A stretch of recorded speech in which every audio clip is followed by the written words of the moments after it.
Hey everyone, it's Zach and this is Samsung Galaxy A70. I've been using this for a year now. I've tested the performance, cameras and such. But is it the time to change the new phone? Let's find out. For that, let's talk about the design. The rear of the Galaxy A70, the bezels are pretty slim and deploys the small notch house front-facing camera, you barely notice it.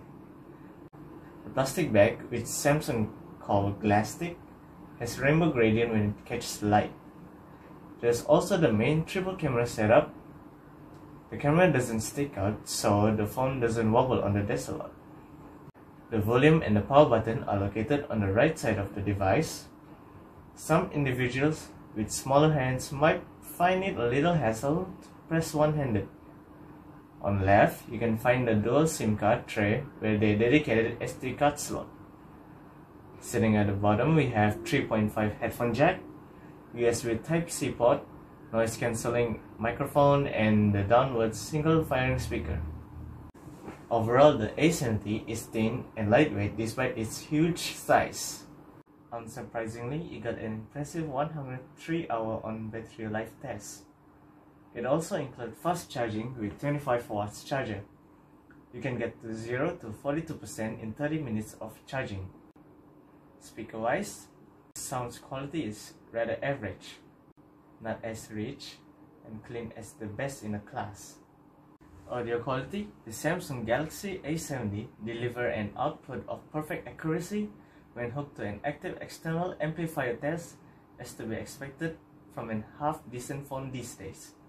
When headphones come into play, we got some intermodulation distortion and an average amount of stereo crosstalk.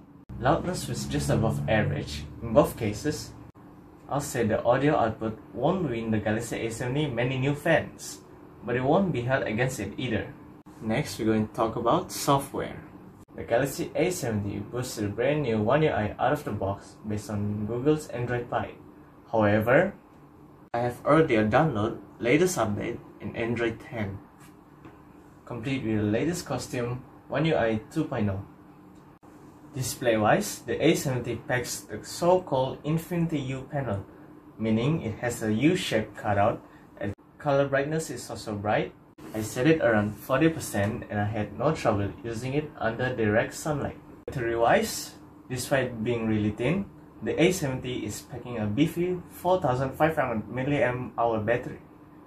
Performance-wise, the A70 performed well, with Snapdragon 675 was about 25% faster in tasks that require CPU. Basic tasks such as navigation web and social media, browsing, messaging and such aren't a problem with A70. Multitasking wasn't an issue as well. The A70 was able to handle pretty much any task I threw at. The biometric has an on-screen fingerprint scanner and face unlock.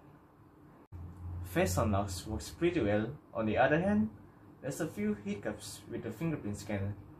It takes about a second for the device to unlock, and there's a time when sensor doesn't recognize the fingerprint. It takes about a second for the device to unlock, and there's a time when the sensor doesn't recognize the fingerprint. To overcome the issue, it needs to press down a little hard on the screen to unlock. Next, we're going to talk about camera. The A70 has 32 megapixel teardrop front-facing camera. A triple camera on the rear is composed of 32 megapixel primary shooter with PDAF, 8 megapixel ultra-wide, and 5 megapixel depth sensor. Photos produced by the front camera are quite impressive. Portrait-wise, let user modify the blur strand subject and background separation. Background separation is present, but it's quite messy as the blurring around the edges look harsh and obvious. The rear camera also takes decent photos with good colors and ample details. The image produced are satisfied to be shared on social media.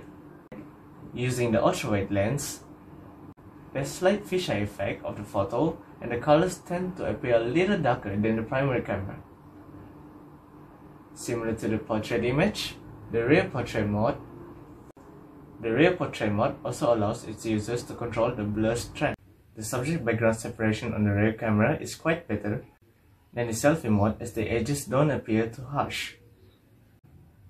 The Samsung Galaxy A70 is a very balanced mid-ranger, but it all boils down to the fact that A70 is already a year old. A71 has just launched recently with better performance and also a quad camera. If the performance and camera aren't a big deal for you, you can easily save yourself about 400, 500, I don't know, but 400 by going for the A70. Hope you enjoyed my first video, and please like and subscribe. Peace.